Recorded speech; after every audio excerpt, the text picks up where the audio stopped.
நேயர்களே, இப்ப நான் விஜயுடைய அரசியல் மிக முக்கியமாக என்ன செய்யறது அப்படிங்கிறத நேற்று செய்திகள் வெளியானது.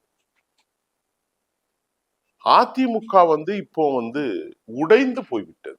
அதிமுக தூள் தூளாயிற்று. இனி அவர்களுக்காக எந்த ஒரு வாய்ப்புகளும் வசதிகளும் இல்லை என்றுதான் சொல்லப்படுகிறது. அதிமுக அழிந்ததுக்கு காரணம் பழனிசாமி என்கின்ற ஒரு தனி மனிதனுடைய பேராசை. ஏன்னா அவர் பெரிய ஜெயலலிதா, எம்ஜிஆர், அண்ணாண்டு நினைச்சுக்கிட்டார். அவர் தான் பழனிசாமி என்பதை உணர மறுத்தார். பேரறிஞர் அண்ணா, தந்தை பெரியார், டாக்டர் எம்ஜிஆர், செல்வி ஜெயலலிதா இவர்கள்ட்ட எல்லாம் ஏதாவது ஒரு வழியில கரிஷ்மா இருந்துச்சு.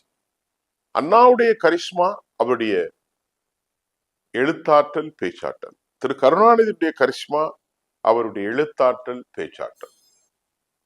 தந்தை பெரியாருடைய கரிஷ்மா அவருடைய அற்புதமான நலப்பணிகளும் யதார்த்தமான நிலைகளும், ஒடுக்கப்பட்ட மக்களுக்காக சித்தாந்த ரீதியாக போராட்டம். எம்ஜிஆருடைய கரிஷ்மா அவருடைய சிறந்த பேச்சுக்கள், அவருடைய சிறந்த நாவன்மை எல்லோருக்கும் தெரியாது. அவருடைய திரைப்படத்தினுடைய கரிஷ்மா. இது திமுகவுடைய காலத்தில் அம்மாவுடைய கரிஷ்மா, செல்வி ஜெயலலிதா அவர்களின் கரிஷ்மா. அவர் மிக சிறந்த பன்மொழி வித்தகர், தீர்க்கமான முடிவுகளை எடுக்கக்கூடியவர், ஆற்றல் மிக்கவர். அந்த இடத்துல பழனிசாமியை வைத்து பார்க்க தமிழ்நாட்டு மக்கள் தவறிவிட்டார்கள். ஆகவே அதிமுக இதற்கு சரிவுக்கு முதல் காரணம். இரண்டாவது, சாம்னா ஒரு கட்டுரை இன்னைக்கு சிவசேனாவுடைய பத்திரிகையில உத்தவ் தாக்கரே சொல்லியிருக்காரு. திமுகவும்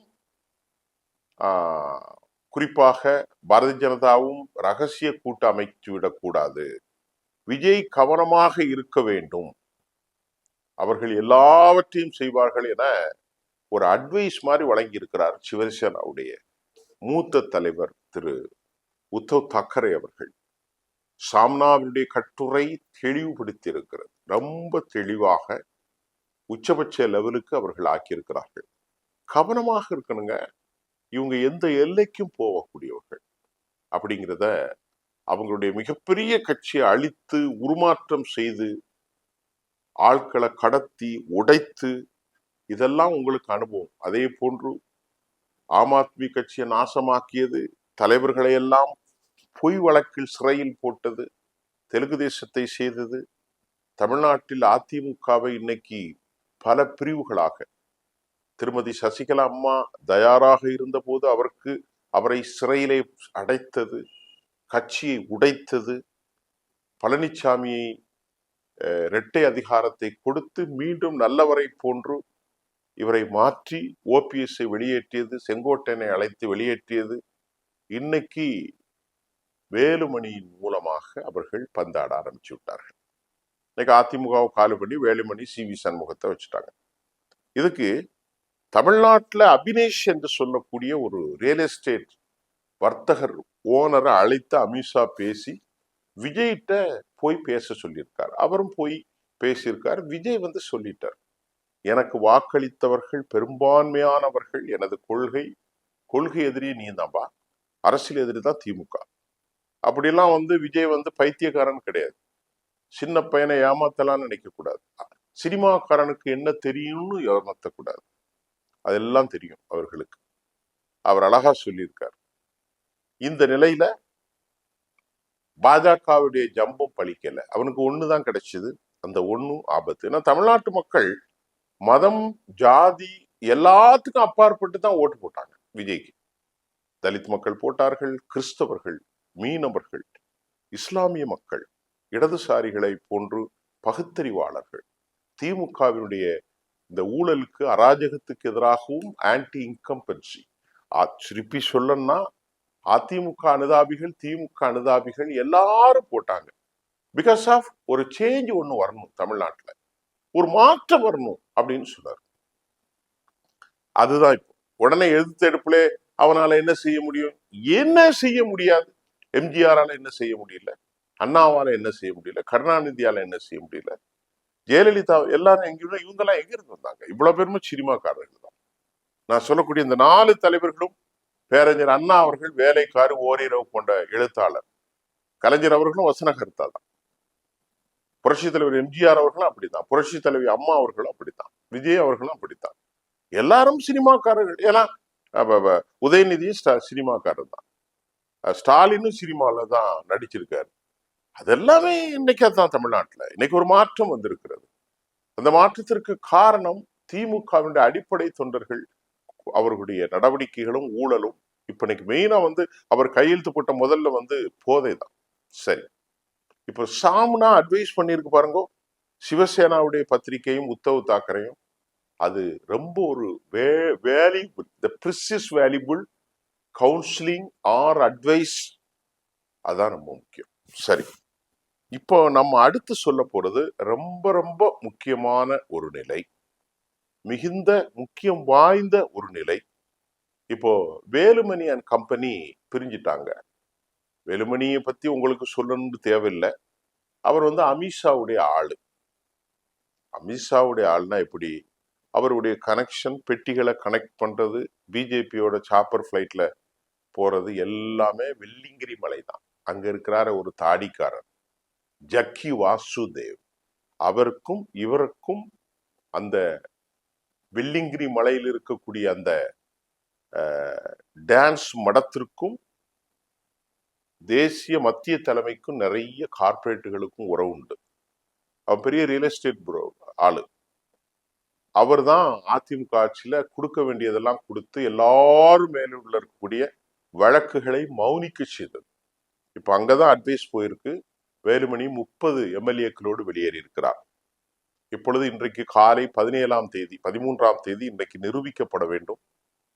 ஈஸியா நிரூபிச்சிருவாங்க. ஏன்னா தோழர் தொல் திருமாவளவன், இந்திய யூனியன் முஸ்லீம் லீக், இடதுசாரிகள், அதை போன்று காங்கிரஸ் கட்சி, அவர்கள்ட்ட இருக்கக்கூடிய 106 ஒரு வழக்கு பெண்டிங்ல இருக்கு. அவர் பார்ட்டிசிபேட் பண்ண மாட்டார்.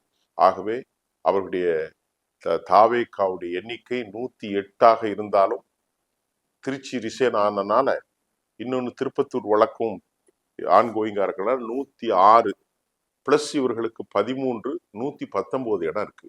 அது இல்லாம அமமுக ஒரு காமராஜின் ஒருத்தர் அவரு வந்துட்டதாக காலை தகவல் வந்திருக்கு. அப்படின்னா அவங்க அப்சல்யூட் மெஜாரிட்டி. கொரோனா சொன்னதைத்தான் கேட்கணும் அப்படின்ட்டு இன்னைக்கு இன்பதுரை அறிவிச்சிருக்கிறாரு. பழனிசாமியுடைய கொரோனா நாங்க தான் அதிமுகங்கிறாரு. அப்ப நாங்க தான் அதிமுகனா நீ 17 தான் பழனிசாமிட்ட இருக்கு, இவங்கள்ட்ட 30 இருக்கு. அப்ப கொரோனா சொன்னதை சபாநாயகர் என்ன சொல்ல போறார்? சபாநாயகர் மெஜாரிட்டியின் அடிப்படையில முடிவுகளை எடுக்க போறாரா? நீ கொரோனா சொன்னா உங்ககிட்ட 30 தானே இருக்கு, சரி உங்ககிட்ட 17 தானே இருக்கு, இவர்கள்ட்ட 30 இருக்கு அப்படின்னு ஒரு களச்சூழல் உருவாகிவிட்டால் அவர்களுக்கு இப்ப சிக்கல் வந்துவிடும். ஆகவே இன்னைக்கு சபாநாயகருடைய தீர்ப்பு மிகுந்த முக்கியத்துவம் வாய்ந்ததாக இருக்கிறது. ஏன்னா அவருக்கு ஒரு அட்வைசர்ஸ் எல்லாம் நிறைய பேர் இருக்காங்க, அவர்களுக்கு அட்வைஸ் இருக்காங்க. ஆனா இங்க இவருக்கு இருக்கக்கூடிய பல சேலஞ்சுகளையும் நான் அந்த 10 நிமிஷத்துல சொல்றேன். இவர்கள் கொஞ்சம் கொஞ்சமாக அடிப்படைத்துவமான ஜோசியத்தை அவங்க உள்ள கொண்டு வந்தது ஒரு அதிர்ச்சி தகவல். ரத்தன் பண்டிட் வெற்றிவேல் இவர் மாதிரி ஒரு ஃப்ராட் எல்லாம் உள்ள கொண்டு வந்தா தமிழ் மக்களை ஏற்றுக்கொள்ள மாட்டார்கள்.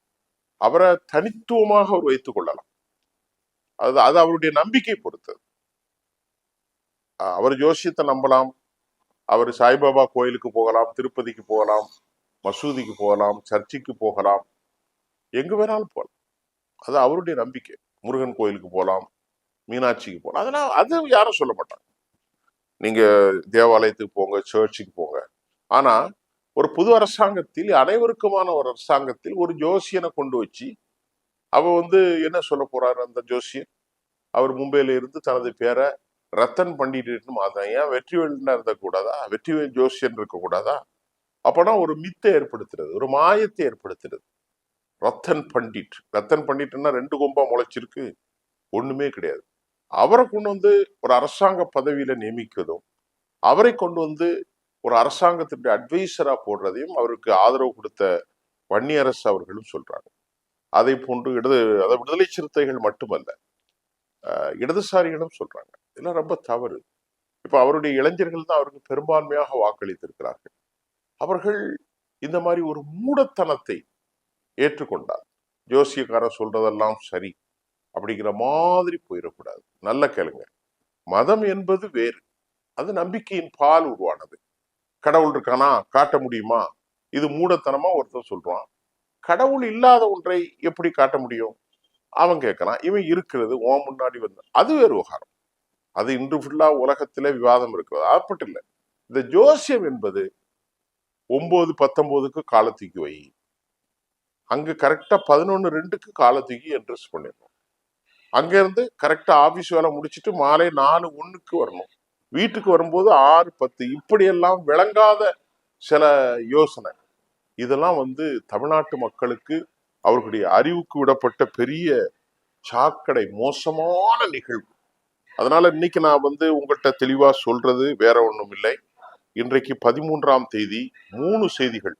ஒன்று, உத்தவ் தாக்கரே அறிவித்திருக்கிறார், எந்த நிலையிலும் பாஜகவோடு கவனமாக இருக்க வேண்டும், வேரோடும் வேரடி மண்ணோடும் அவர்கள் பிடுங்கி விடுவார்கள்.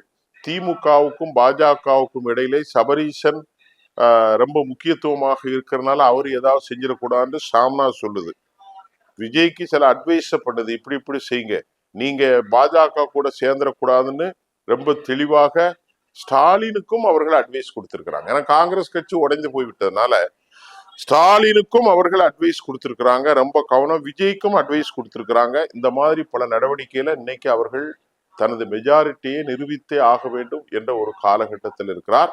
நாம் இன்றைக்கு சட்டமன்றத்துல ஈஸியா நிறைவேறிடும். அதில் எந்த மாற்று கருத்தும் இல்லை. மீண்டும் அடுத்த செய்தியில நான் உங்களை சந்திக்கின்றேன். நன்றி.